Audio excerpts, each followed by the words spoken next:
Missed an episode of your favorite podcast? Choose from over a decade of content in our archives, not just the latest episode. All free at gcnlive.com.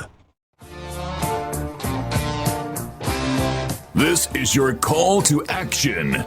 Get prepared, America. Economy, survival, energy, disasters.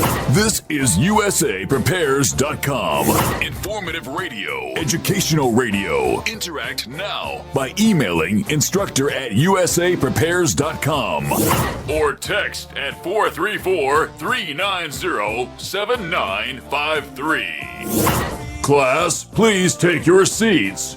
Now, your instructor, Vincent Finelli. Everyone all set? Cocked? Locked? Here we go. Your dial set correctly to USAPrepares.com.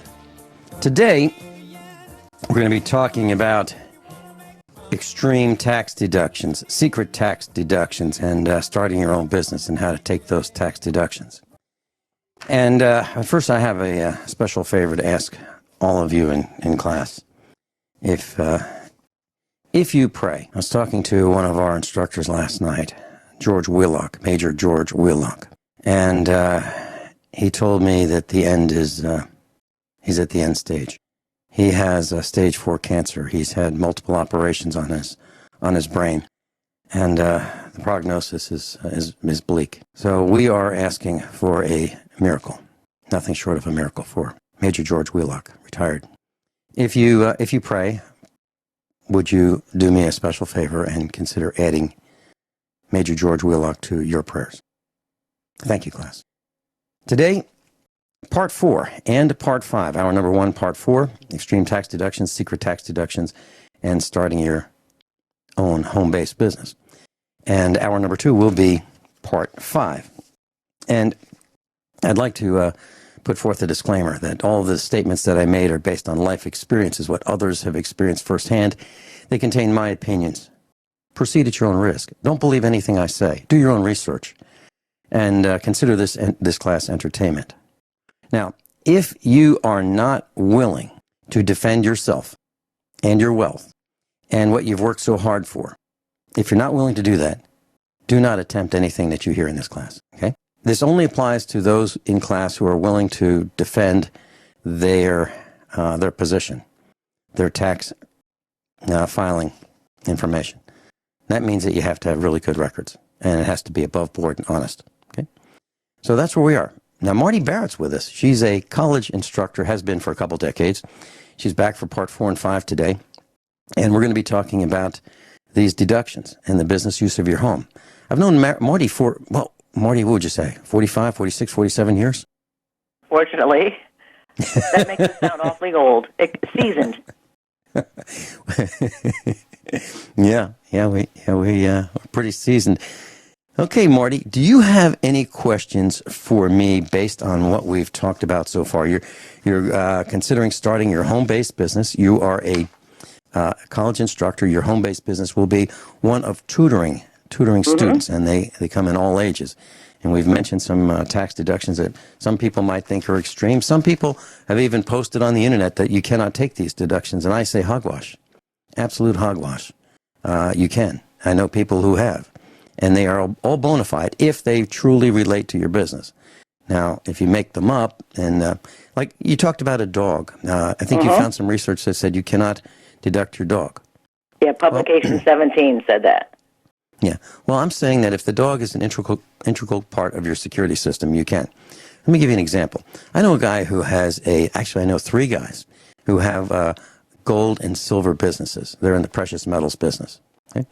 And people walk in there all the time, without appointments. They just walk in like, you getting a haircut or something. And they may have money with them to buy. They may have gold that they want to sell. They may have some jewelry that they want to sell. They may have some silver bullion. So pretty much everybody that walks in either has cash in his or her pocket or precious metals or, jewelry that's valuable. So these people could be good targets. And, of course, the store could be a good target because they've got all that on display. And these 3 people that I'm talking about all have dogs in their shop. They all have dogs. Now, you could look at the dog as, well, it's just a nice, friendly dog. But you could also say, he's a pit bull, or he's a German Shepherd, or he's a large dog. Okay, so those are bona fide tax deductions in my opinion, and I would fight that to the end. I would not let the IRS or the state tax people get away with telling me that could not be a deduction. I would fight that to the end. I would say, well, what would you do? Does it have to be a scary-looking dog? No. As a matter of fact, if I were having one, it would be a German Shepherd, or it would be a Neapolitan Mastiff. One that can run really fast, one that can tackle, one that has sharp teeth. Okay, one that's loyal, one that has ingrained in the genetics loyalty to whom? My family. Okay, that's what I would do. But some people are afraid of dogs. When we lived in Virginia, people would come into our computer shop, the computer factory, and they'd say, "Does that dog bite?" And I'd say, "Well, he hasn't bitten anyone all day." And what I'm saying is, if you play nice, everything will be good. You try to hurt any of us, there's going to be blood everywhere. Now, what if you decided your security system would involve having a weapon? Well, my security system is multiple. It's electronic. It involves dogs, several dogs, as many as 5, and it also involves firearms. Now, right next to me in the studio, on my hip, is a .45. That's a fairly large caliber handgun, originally designed in 1911. It's big caliber. Some people believe in lots of shots. I believe in making the shots count. I don't want to have to use it, but if I do, and for example, some people want a little tiny pistol so they can conceal it. Well, if the person that wants to kill you has body armor on and you hit him right in the chest, it might sting a little tiny bit. If I hit him with a .45 in the chest and he has body armor, he's going to have broken ribs and he's going to be coughing up blood. Okay, he's going down. Even if yeah, that's the first shot. And I also have a rifle. I sleep with a rifle. Mrs. Finelli sleeps with a rifle. Okay? There's a rifle in the studio. Now I can either reach for the phone or reach for the rifle or my handgun. Now, why is that? Would these be deductible along with your licenses? Absolutely. Now, in Missouri, you do not, where I live, you do not have to have a license for a handgun or any other kind of gun. It's our right. Okay. So, other states, there's some states on the East Coast and populated cities where they want you to apply for permission to have a firearm. Okay. Now, if you comply with that, then that would be tax deductible. And if you go to class, let's say, well, in Missouri, it used to be 10 years ago, up until just a couple of years ago, you would have to have a certification that you attended class and you were trained by someone the state approved of for permission to apply to get your concealed carry permit. That means you can carry a gun. Like if I strapped a gun on the outside of my blue jeans and wore it around like like in the westerns you'd see, right? Open carry, that's called. I did not have to have a permit. But let's say I wanted to have it concealed inside my sports coat or a leg ankle holster or something like that. Then if I'm not showing it to where everybody can see from 3 sides of my body, then I was required to have a concealed carry permit, which I did get. But now that's and along with this, is there any kind of background checks? Well, yeah, they do a background check to make sure that they don't find out that you're a convicted felon. That's what Missouri does. But as far as the fee, the $100 or so for the class, that's a deduction. As far as the application for the permit, the $50, that's a deduction, or the $100, whatever it may be, with your local sheriff. Those are all deductions. And so is the holster. If you choose to wear a holster, that's a deduction. So is if you buy the first holster and say, shoot, I should have got, I don't like this one. The angle's wrong.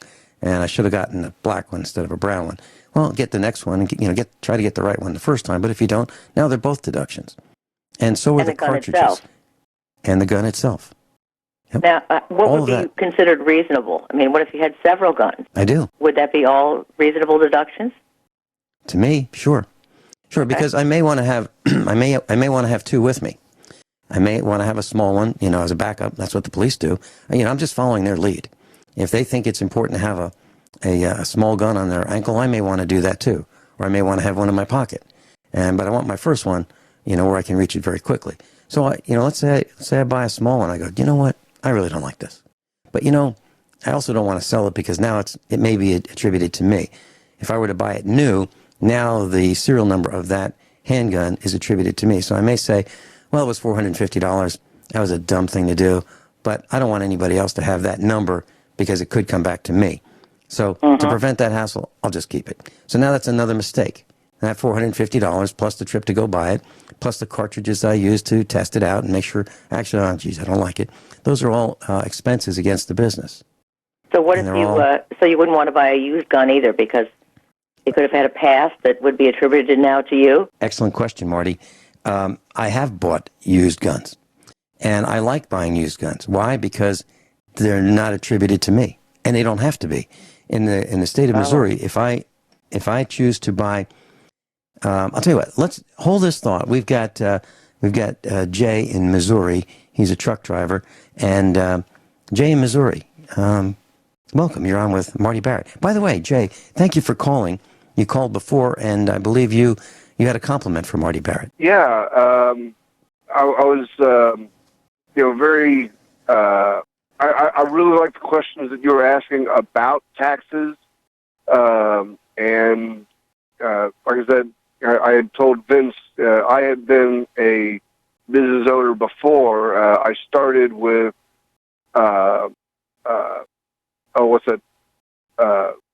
multi-level marketing thing. Multi-level marketing. That's right. Right, and go ahead.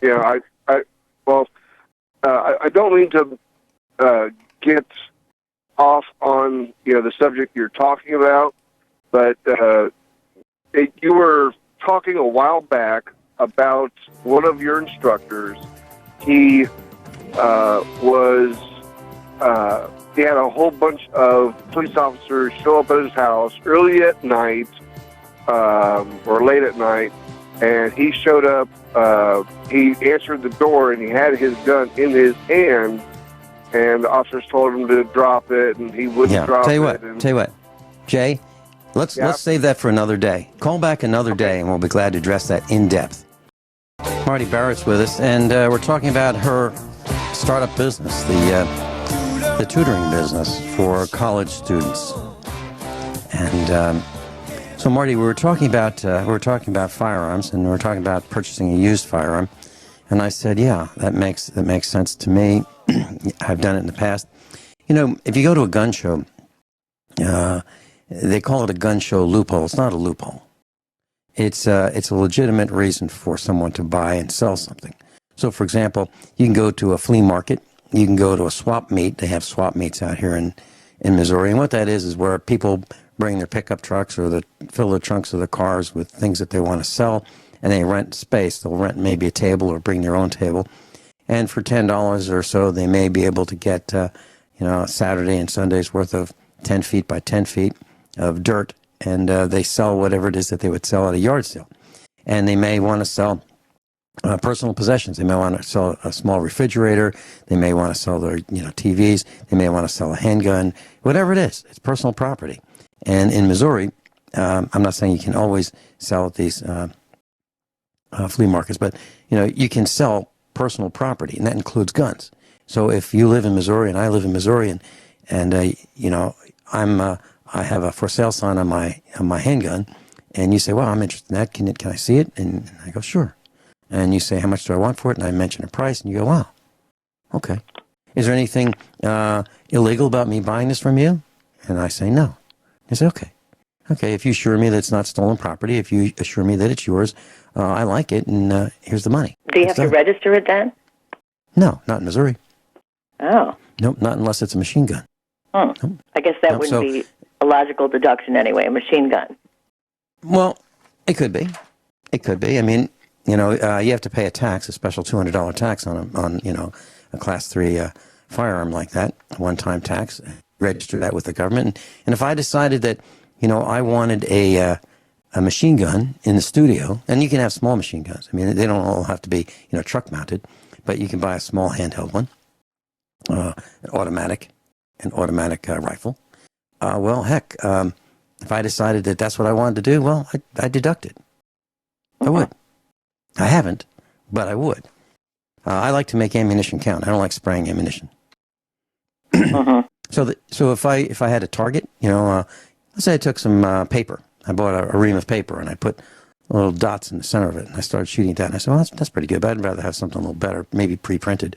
And I go and buy some pre-printed targets in a box, made for the purpose of shooting that have rings that tell me how well I'm shooting. That's a deduction as well as the cartridges. Or if I say, I'd like to have a target that is made out of steel and has this little swinging circle on it made out of steel, and I want to plink at that, let's say it's 2 inches and I shoot it, 100 yards, and it goes ding every time I hit it, and that costs me $100. That's another tax deduction. Why? Because I want to be proficient in my security system and stay. What about going to a shooting range? Absolutely, that's another tax deduction, including the mileage. And if you decide that you're going to spend the whole day there and you have to have lunch, I deduct that too. Yeah, that's why that's why these are extreme tax deductions, and I would defend every one of them. And you got to be prepared to be audited, okay? Because they may say, right, "Tell me about the security system," and they may say, "Well, it's multiple levels." And by the way, Bob, it's working really well. As a matter of fact, that's why I'm here, because it's working that well. So here's what it consists of. And I may say, well, I have video, like most people do. I have a panic button. I'm just being hypothetical. I'm not saying, I'm not going to reveal what it actually is, but I may say hypothetically, and by the way, you ever see one of these? I might pull the panic button out of my pocket, and I may say, I have maintenance on that. So I also have 5 dogs, and I have maintenance on them, including dog food and vet bills. And I wouldn't offer a lot of information. I would just leave it at a minimum. And then if he asks me more questions, I'll tell him. But I would defend it. I'd say, absolutely, my life depends on it. And so does your job, because without me being here, you don't have a job. Me and those like me, who you happen to be harassing. Okay, Marty Barrett and I are going to come back. Now, class, we're not saying that you have to take these exact tax deductions. This is food for your thinking. So that you can figure out ways that this line of thinking can benefit you. Marty Barrett and I'll be right back. Marty Barrett's with us, and we're talking about secret tax deductions, extreme tax deductions, and your home-based business, how it can benefit you, and you can save thousands of dollars. Marty, any thoughts? Yeah, you just made me think of homeowners insurance. Would I maybe have to increase that if I've got strangers in my house? They could slip on my walk, or well, you're probably covered for that, right? Yeah. So that would be a seventh of that would be covered. Well, okay. First of all, if you think your homeowner's insurance and your liability insurance is sufficient, you're good to go. You're going to have guests in your home anyway. People come to visit you, they say hi, they stop in for a cup of coffee, your children have friends. I mean, you've got people coming and going. I'm not saying it's Grand Central Station, but, you do have people coming and going normally anyway. So you're probably insured for that. Now, if you said 1/7. If you're using the example we've used in the past that, a typical home may be 7 rooms, and you would take 1/7 of all the household expenses, including the homeowner's insurance, including the electric bill, including the real estate taxes. Okay. Now, how about if I used a TV or a large screen to show any projections of stuff we're going over? Okay. Let me see if I can draw a mental picture in our class's minds and my mind as well. So you've taken one room of your home. Let's say it's a spare bedroom, or it's an unused room in your home. It could be the den. It could be a living room. It could be whatever room you want it to be. It could be the garage. As long as this room is used exclusively for the purpose of your home-based business, then if there are 7 rooms, you can deduct 1/7, of that cost. Now, if you have a television in that room, let's say you buy a brand new one, or you go to a yard sale and you find one that someone's got a 32-inch and they can't stand it because they want something bigger than that, and they're willing to sell that at a price that you think is, good value for you. You can buy it new, used, whatever, any way you want. And if you have that in we'll call it your classroom, in your house, where you're doing your tutoring, and you're using it to show videos or you're using it to show PowerPoint presentations that you might have done in the university setting, and you've got them, you say, well, let's just review this PowerPoint we did in class, last week. That's all bona fide because you're going to need a screen big enough for both of you to see. Okay, so I think that's all bona fide. Now, let's say you have that same television or a different television. Let's say you have some students arrive early. So you're doing classroom teaching at your house on the hour. And you've got someone who arrives 20 minutes early. And you say, I'll tell you what, I'm in class, but why don't you have a seat in the living room here? And I've got Fox News on, or I've got CNN, or I'm just picking those. Or you say, I'll tell you what, let me run a review. Even better, let me run a review for you of what we're going to talk about. Let me start that now. I'm still with John in the classroom. So why don't you watch this? Now, I would take a portion of that other television that's in the family room or the living room that you're having that student use. And I would take a portion of the, the sofa or wherever he's sitting. I'd say, well, that's used 10% of the time. So I'd take 1/10 of those costs as well. Now, does it raise a red flag if you buy something from a relative? Like I'm thinking my daughter had one of those small refrigerators at college. Yep. What if I wanted to stock the room with water or something where I'm tutoring the students? Does it look conspicuous? Does it look bad if I say I buy that for my daughter? Okay. Well, let's talk about the price. How much do you think it was brand new? I don't know, $70, let's say. Okay. And how much do you think you'd pay her for it? $30. Okay. So, see, that seems like a reasonable arm's length transaction. Now, you're not giving her the $70 because you can get a new one for $70 or $79 plus tax, right? So for less than $100, you can get a new one. But if you're willing to, and she is willing, at $30, that seems perfectly reasonable. Having that in the classroom is perfectly reasonable as well. So you might want to stock that with bottles of water because, some days are warmer. Some students do better when they're hydrated. I guess everybody does. And I would do that. That makes a lot of sense to me. So now we've got the cost of the water. I would just put that in as, well, you could have her write you a bill. My daughter. Well, you can. She can write you on a piece of paper a bill of sale. And it says bill of sale, the date, the county, sold one refrigerator to Marty Barrett for $30, as is, no warranty. Okay, simple as that. Yeah, okay. Now you have a record, and you both sign it, and you can do that with a gun too. You can do that with anything. I sold a rake, a piece of hay rake. It was, I don't know, 2,000 pounds. A guy bought it, and I said, do you want a bill of sale? I said, no, it's okay. That's okay. Now, if he wanted one, I would have given one. Yeah. That way, if he's going down the road with it, and the police stop him, and they say, where are you going with that rake, boy? He could say, well, I just bought it. Really? Where's your bill of sale? Now, I offered it. Now, he'd probably have the cop call me, and I'd say, is it red? Yeah, somebody just stole that. No, only you would do that.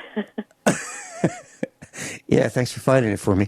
No, I would say I just sold that. Yeah, so if you want a bill of sale, that's fine, and just handwrite. You don't have to use all kinds of fancy forms that the government says. Use this form. No, we don't do that. We don't even. Sometimes we make up our own forms when we pay our taxes. Sometimes we don't have all the forms that they want, so we just write down on a piece of paper what we think they want to know. And yeah, very few people works. Very few people do. Absolutely. Now, it only didn't work once. And Mrs. Finelli yielded to the state of Missouri. They wanted it on their form. They said our computer system won't allow it. And had they got me, I would have said, oh, well, why don't you work on that computer system and see if you can fix it. But she yielded and said, okay, we'll put it on your form. I would say, we already put it in. We already filed it. That's the best we can do. How about other things in the room that you're designated as a classroom? How extreme can you go? Well, I think it has to be germane and reasonable. Let me give you an example. Okay, so are we going to put a TV in that classroom? Is that something that you've decided to do? Sure. Okay, so we've got, let's say, a 32-inch TV. It's a flat screen, and let's buy a used one. Okay, so what do you think that might be? $100, $150? I don't know. Yeah. Okay, So we're going to save some money. We're going to get a 32-inch TV, but I haven't seen a flat screen TV that has speakers that are worth a darn. All the TVs, they're lousy. I mean, they really are lousy. The picture is okay. It's flat. That's kind of nice, and that's, I guess, why we have them, space saving. But the speakers are lousy. So I would probably want different speakers. Now, in our kitchen, it's a large kitchen, and that's where a lot of us hang out. We may watch a video, and last night we were watching a documentary. But what I did was I have speakers that are from the 1970s. They're Dynaco A25 speakers. I have two of them. And so those are used in our kitchen. Now, you might want, speakers that you can power, but your TV won't be able to power something like that. So these are called bookshelf speakers. So you may need a stereo system to go with it, to drive the speakers. So I have an old stereo system, a Technics by Panasonic. I think it's rated at 70 watts.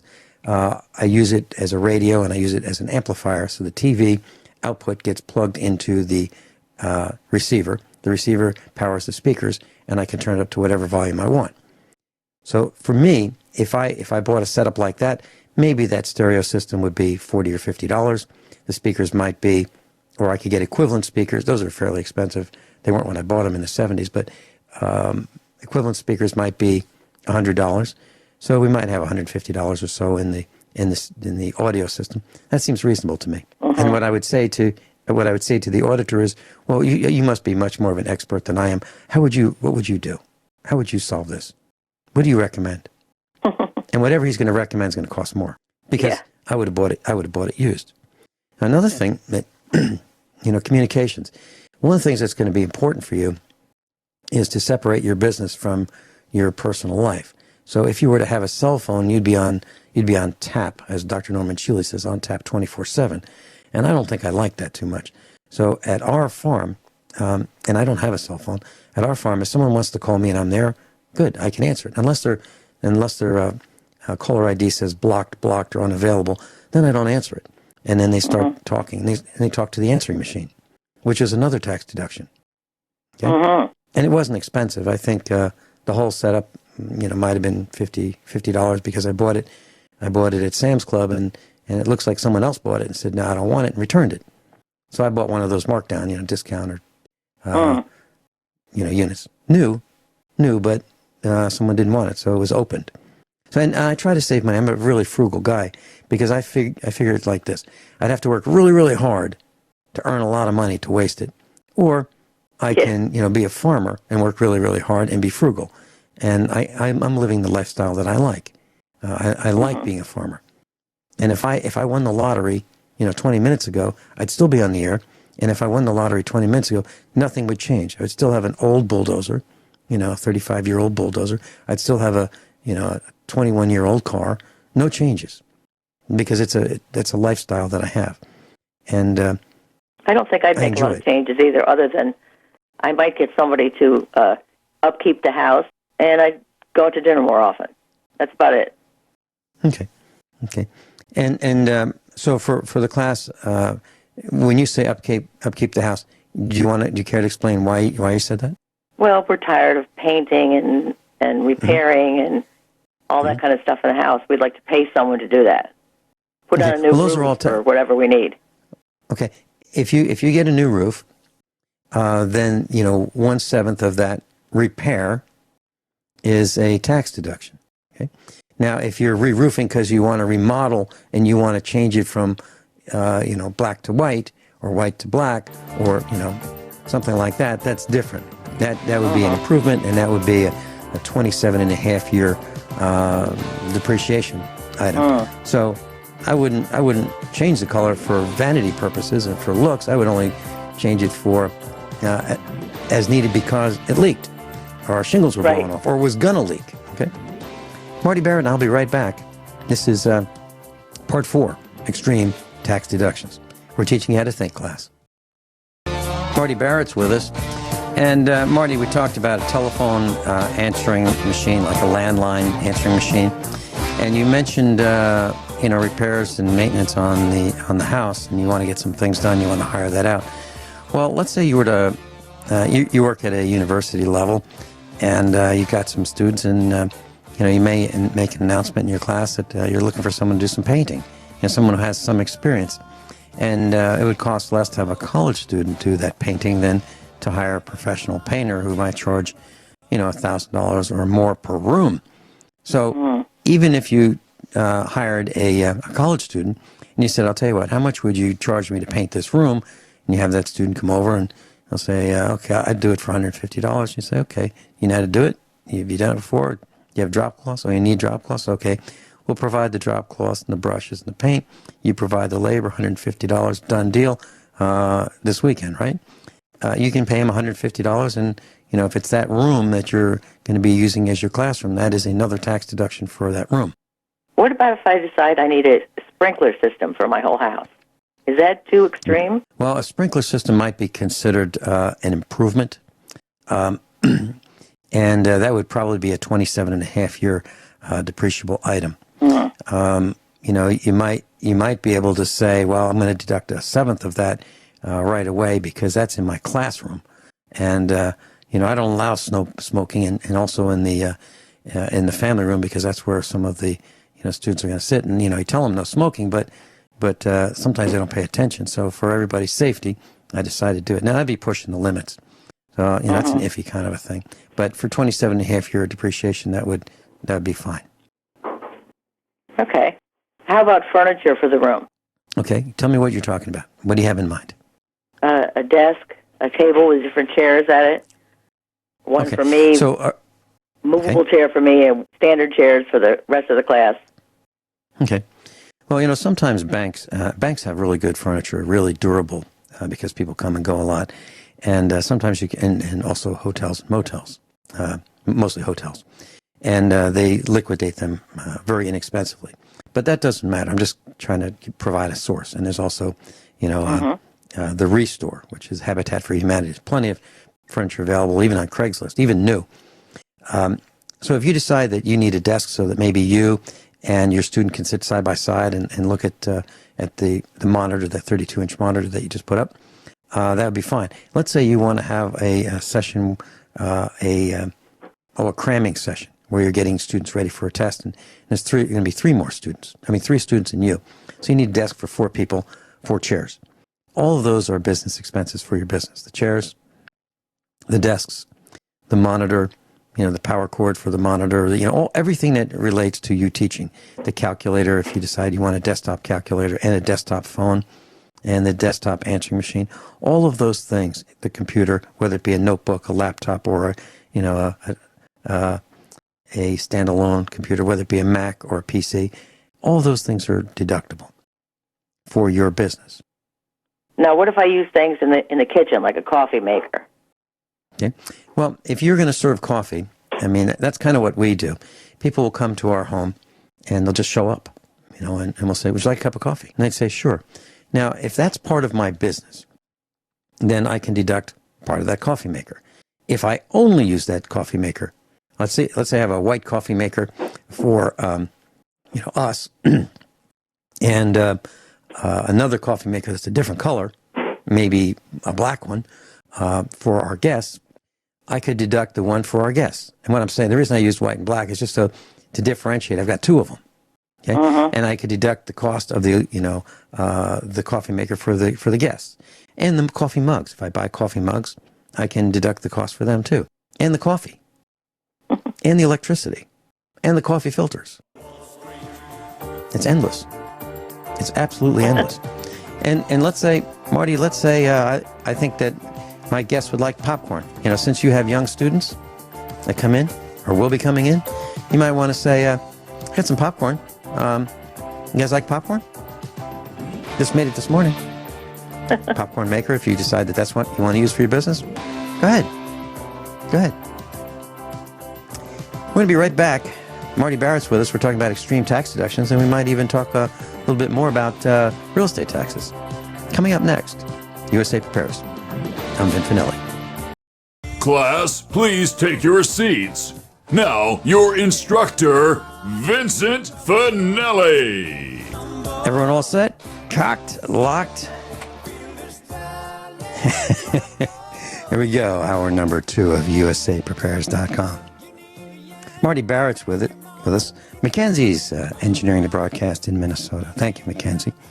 And this is part 5. This is part 5 of Start Your Own Business. Make your passion your business. Make your hobby your business. Extreme tax deductions. Secret tax deductions. And all these statements that I make are based on life experiences, ones that others have experienced firsthand. They contain my opinions. Proceed at your own risk. Don't believe anything I say. Do your own research. Consider this class as entertainment. And don't do any of the things that you hear in this class if you're not willing to defend yourself. Okay? So that is the disclaimer. Marty Barrett, we're talking about you starting your business as a college instructor. You've been doing it for a couple decades, and you want to start your home-based business, tutoring, receiving payment for your tutoring services, and it's going to cost money for you to make some changes to your house so that you can do that. What other questions now, usually you have? Usually when I do tutoring, students pay me maybe $50 an hour cash, but now if I'm deducting all these things, I guess I need to record this this income. Sure. Now you can just have a ledger that says the student's name, the date, what you taught, the amount paid. Simple as that. Now, if you want to have, they have these little books that have these tear-out sheets. They're spiral bound, and kind of like while you route messages, but they're receipts, and you can tear off a copy and give it to the student, and in the carbonless copy is your copy. You can do that, or you can just have a ledger. However you choose to do it, it's up to you. It's your business. Now, I'm not being flippant. I'm saying you're in charge. If you want to use a ledger, however you want to do it. However, I would not depend on unbacked up electronic media. What I'm saying is, I would not want my books on the PC. I would certainly not want to store any data on the cloud or in the cloud. I would want to have a backup either to a thumb drive or another hard drive or another computer or something like that, and I would like a paper copy. And by the way, Marty, when you decide to do this, you're probably going to need a filing cabinet, and you're going to want paper copies. Now, the IRS and the state requires that you keep all kinds of documents. So because they require it, you are going to be required to have some sort of a place to store them. They can store them in a paper bag, or you can store them in a paper box or a cardboard box, or you can buy a filing cabinet. I bought a couple filing cabinets, actually 4 of them, so I can comply. Now, are they deductions? Of course. Now, what if I do this tutoring business, but it doesn't really take off? Maybe I make $500. Okay. Do you have to declare that amount of money on your taxes? Well, I know there's a limit. Okay. I don't know the answer to that for every location. However, what I do is I declare my expenses, because my expenses will exceed the $500. Okay. So if you tried and you decided it didn't work, and you had $2,000 worth of expenses, furniture, coffee maker, TV, whatever, the rug, the desk, all the things that you bought, and the expenses were $500, and the income was $500, the expenses were $2,000. Now you have $1,500 worth of deductions. So I would declare it all, and the income and the expenses, and tax purposes, you're ahead. Now, what if another member of my family wants to start a different business and we use different rooms? Okay, so are we in that 7-room scenario? Yes. Okay, so now we have room number 1 for your business, and would this other person be a member of your household? Maybe your husband or something? Yes. Okay. So your husband wants to start a business. Now he's got another room. Now it's 2/7. 2/7 of everything. 2/7 of the electricity, the heat, if you had natural gas or propane, the repairs. 2/7 of everything. Homeowners insurance, taxes, real estate taxes. Okay. Security system, whatever it might be. 2/7. Okay. Now the business he would like to start is a band. He plays guitar. Okay. We might have to insulate that room so that it's not heard throughout my tutoring business. Is that legitimate? Sure. Absolutely. And how about trying to get jobs, going out to different places to audition? Absolutely. Business cards, flyers, music. If he decides he wants to buy music, if he decides to buy CDs of songs that he wants to hear, if he wants to have the internet so he can watch some of his, some of the original recordings that he might be playing. He might want to, get some cues from them. That'd be educational expense. All the things that relate to his business, the internet, everything. The computer he might be using, the notebook, the guitar strings, the guitar, the amplifier, the cables, and the installation that you talked about. Absolutely. And it doesn't have to be a successful business. It has to be one that he wants to be, but he has to want it to be a success. He can't go into this saying, I'm just going to do this for the tax deductions. He has to go in wanting to be a success. Right. Okay. And that seems reasonable to me. I mean, I didn't go into farming thinking I'm going to, hey, I ought to do this and lose my shirt. Yeah. So yeah, it has to be a legitimate desire to be successful in this business. And what they really want you to do is they don't want you to have endless losses and never pay taxes. They really want, I'm talking about the state and the IRS, they want to make money on you. Okay? So they want you to earn money, and they want a share of it. That's how it works. Now, what if you had several years of not making any money? Are they going to come after you more vigorously? Well, they might, but I'm still trying. Yeah. I don't have a job. I don't have a job where people pay me to sit around and drink coffee and check my cell phone. I don't have one of those. I'm actually trying to earn a living. I may not be very good at it. It may be because I'm not greedy. It may be because I don't have a high enough profit margin. It may be because I'm not willing to take advantage of our clients and our customers. Okay? It may be because I think it's more important to be nice and to be fair than it is to be greedy. And so my business ethics revolve around being fair and providing extreme value to our customers. As a matter of fact, when I had a computer business in Virginia, I had a 4.5% profit margin. A U.S. congressman came over, and he wanted to know how come my margin was so low. He said, "You got to raise that up." I said, "I don't want to." He said, "You need at least 25%, at least." I said, "I don't want to do that." Because I never wanted to have one of our customers say, "I coulda, shoulda, woulda, bought it someplace else if I knew about that." I never wanted that to happen. So I always had our prices below everybody else. Always. Even though we were better at what we did than everybody else, in my opinion. Volume. Well, I did. Yeah, it was based on volume, and it was based on, I didn't have to advertise. I didn't have to have the yellow pages, in the 90s. I didn't have to have the equivalent of a Facebook. I didn't have to have internet presence. I didn't even have to have my telephone number listed as a business at our farm where we operated our business, because it was all word of mouth. Our customers did the talking for us, and there's nothing better than that. Nothing better. So if you have we have a computer company around here, repair company, and they're kind of the same kind of format. You go in there and you say, "My charger broke, and I'd like to buy a new charger." And they go, "Well, look, I have one right here. Just take this one." Well, they've got our business for life. That's what we did. That kind of thing. Absolutely, that's what we did.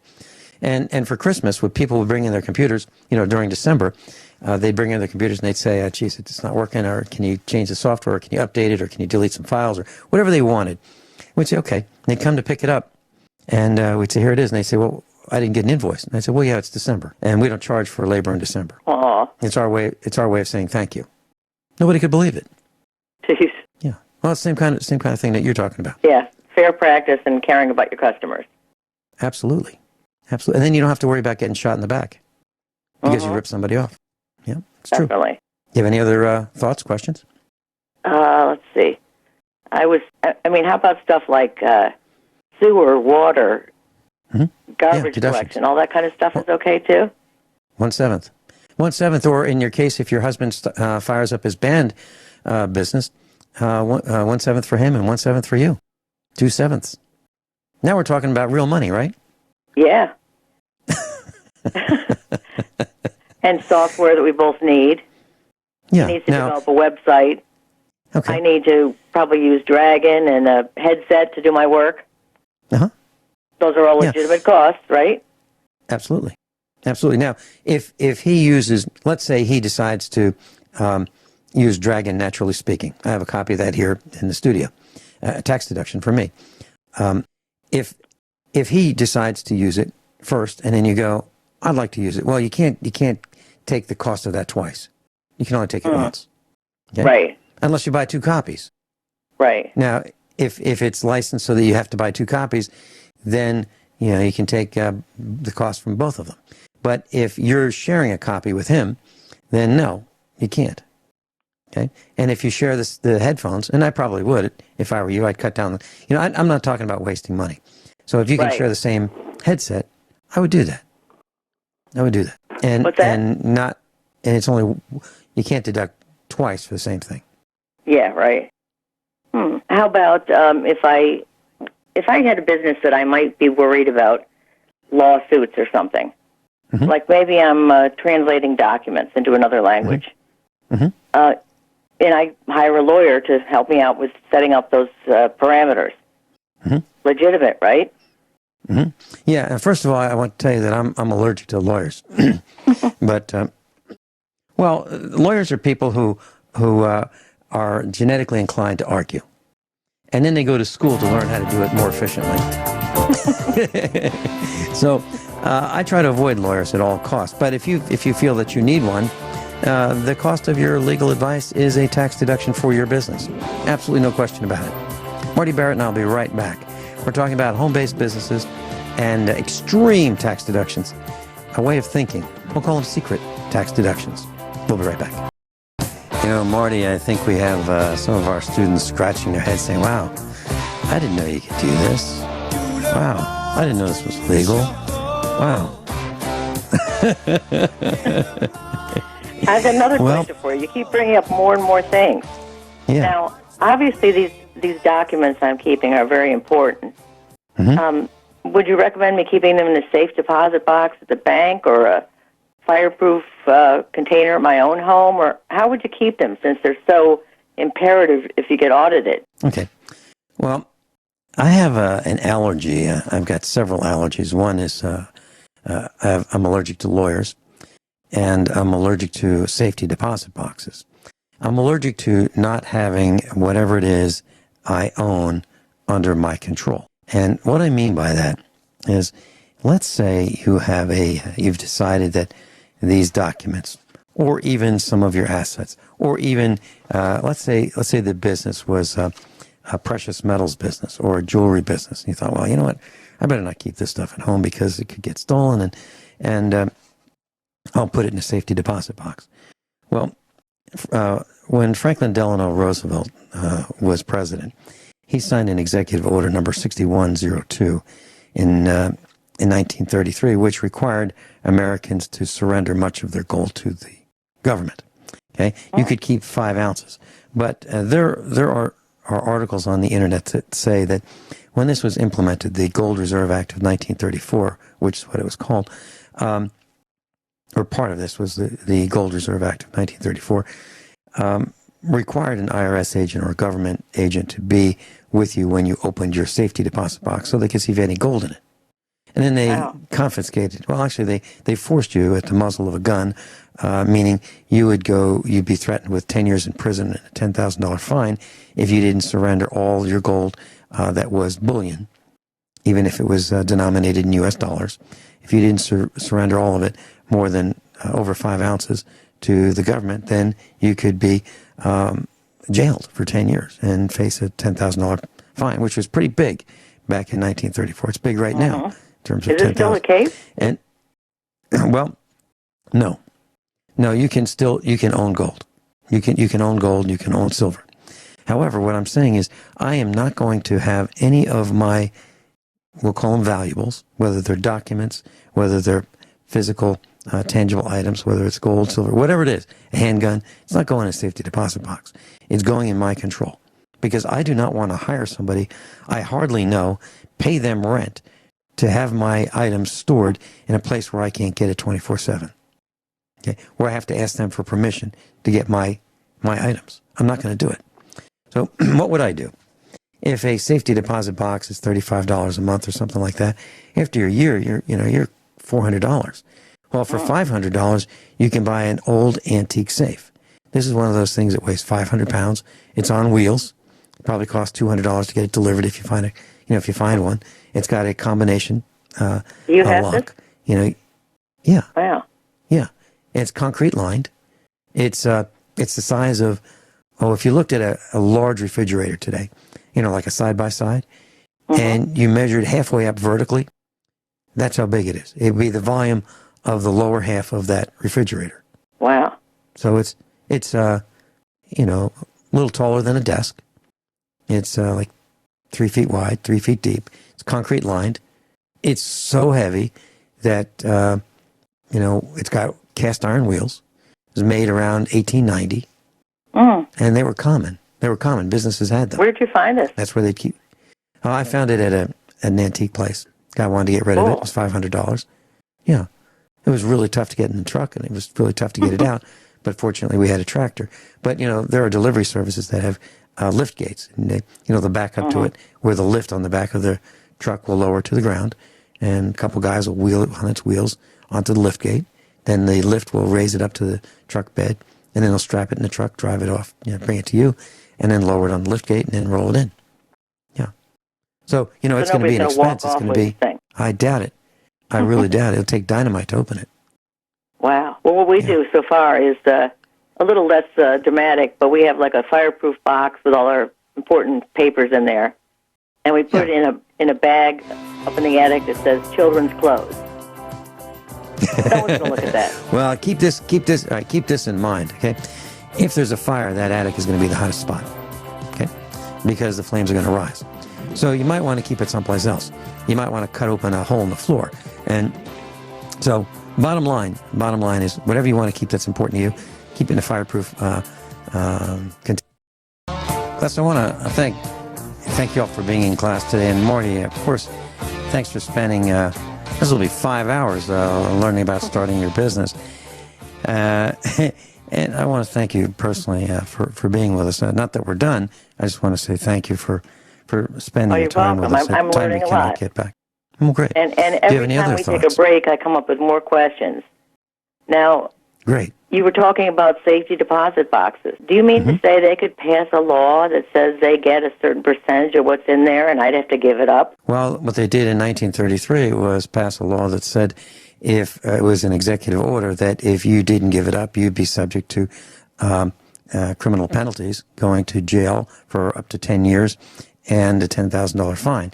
So, for example, in the state of Missouri, they said that certain kinds of guns, they tried to pass a law. It was a bill, House Bill 545, that said if you had certain kinds of guns and you did not get them out of the state of Missouri within 90 days of this bill becoming law, you could be convicted as a felon and go to jail and pay a fine. Now, you could sell it to someone out of state. You could give it to the government, or you could destroy it. But if you kept it past that 90 days, you could be convicted as a felon. Now, if you had that, like an assault if that were a weapon that you had, yeah, it was. That's what they call it. I call it a modern musket, and that's what I have right next to me. When I mentioned hour number 1 today, that's what I have right next to me. It's a black rifle. And well, why do I have that? That's the one the police use. They taught me that if it's good enough for them, that's what I should consider, right? I didn't go out and say I want an assault rifle. I said I want to have whatever they have because they've tested them. They seem to think they're pretty good. So if I had something in a safety deposit box that was the equivalent of that, or it was a specific handgun that they determined that met the criteria for being, we'll call it illegal in the state in 90 days, they could take it from me. And what they do is that stolen property, the property that they steal from me, ends up in the evidence room. And then the sheriffs go and sell it in a couple of years. And they keep the money. So the sheriffs are involved in this stolen property business, where they steal the property and then they sell it.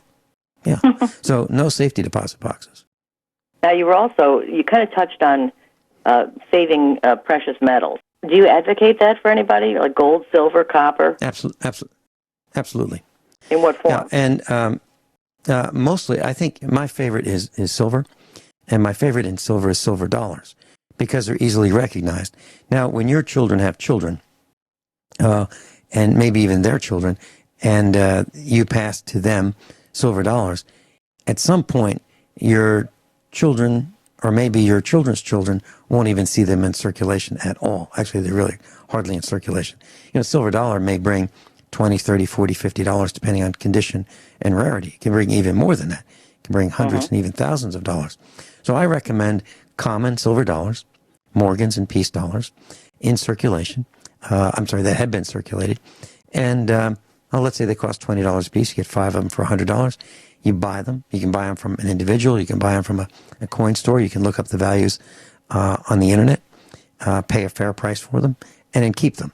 And keep them in that location that you know about. But also make sure your children know about them. Because let's say you use that safety deposit box and they didn't know about it, and you die. How does that, that property could become lost to the family. It's possible.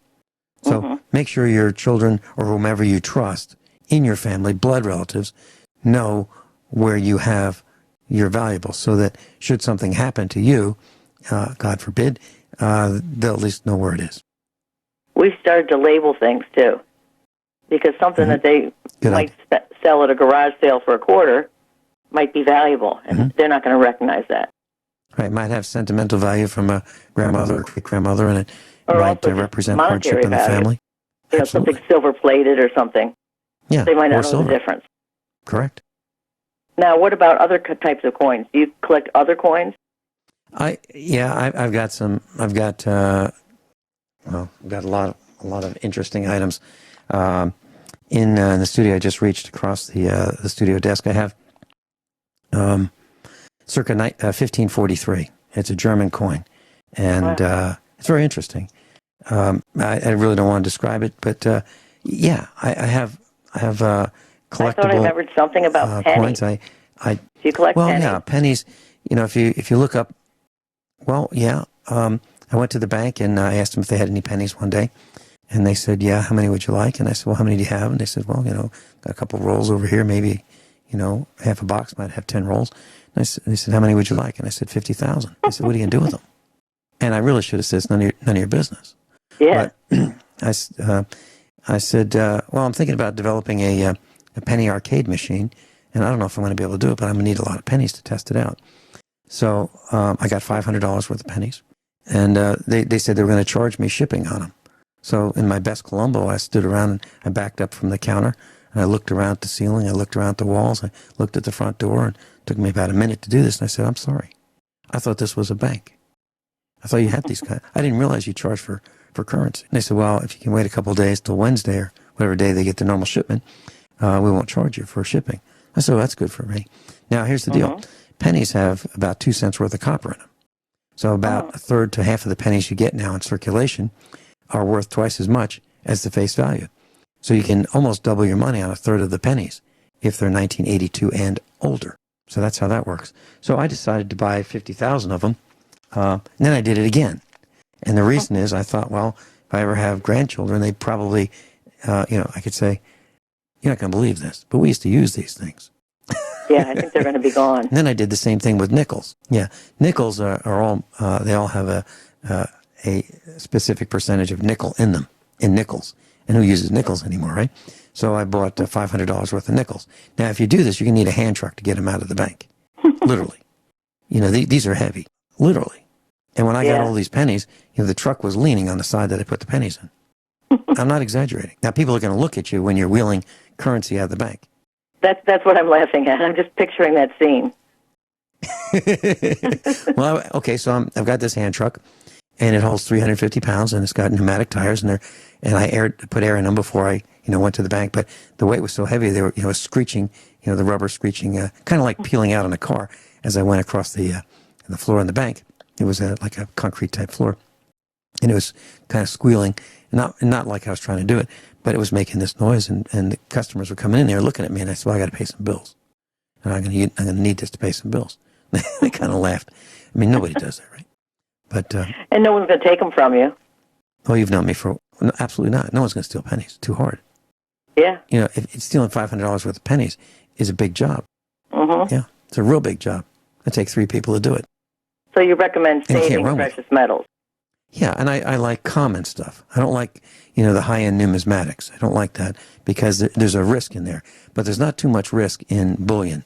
Like if you got a plain silver dollars, Peace and Morgan, as I was saying, if you got standard U.S. issue gold or Canadian maple leafs or Philharmonics or, something like that's easily recognizable, that makes sense to me.